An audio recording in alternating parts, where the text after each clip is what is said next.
అందరికీ నమస్కారం అండి. నేను డాక్టర్ భవ్య అండి, రుమటాలజిస్ట్.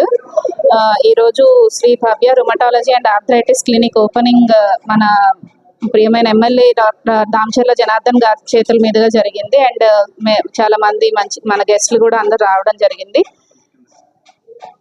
సో మెయిన్ ఏంటంటే అండి, నేను 2 సంవత్సరాల నుంచి యశోద హాస్పిటల్లో పనిచేస్తున్నాను హైదరాబాద్లో.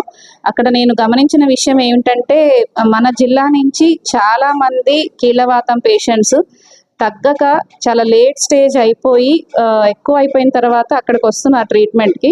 సో నేను అనుకున్నది ఏంటంటే, ఇది నేను మా సొంత ఊరు కాబట్టి నేను ఎందుకు అక్కడికి వెళ్ళి, ప్రస్తుతం అక్కడ ఎవరు లేరు కాబట్టి నేను ఎందుకు అక్కడికి వెళ్ళి అక్కడ ట్రీట్మెంట్ స్టార్ట్ చేయకూడదు, అక్కడ ఎందుకు సర్వీస్ స్టార్ట్ చేయకూడదు అనే ఉద్దేశంతో ఇక్కడికి వచ్చి క్లినిక్ స్టార్ట్ చేయడం జరిగిందండి. మెయిన్ నేను చెప్పదలుచుకుంది ఒక్కటే ఇంపార్టెంట్ పాయింట్, మీకు ఏమైనా ఆర్థరైటిస్ కానీ కీళ్ళవాతం సమస్యలు ఏమన్నా ఉంటే దాన్ని నెగ్లెక్ట్ చేయకండి. ఎందుకంటే కీళ్ళవాతం అనేది ఒక్క జాయింట్తో ఆగిపోయే సమస్య కాదు. అది మన రోగ నిరోధక శక్తికి సంబంధించిన ప్రాబ్లం కాబట్టి, మన బాడీలో రోగ నిరోధక శక్తి అంటే మన శరీరంలో అంతటా వ్యాపించి ఉంటుంది. సో అది దాంట్లో ప్రాబ్లం ఉన్నప్పుడు మన లోపల అవయవాల్లో కూడా ప్రాబ్లం వచ్చే అవకాశం ఉంటుంది. అది ఎర్లీ స్టేజ్లో గుర్తించడం అనేది చాలా కీలకం ట్రీట్మెంట్కి.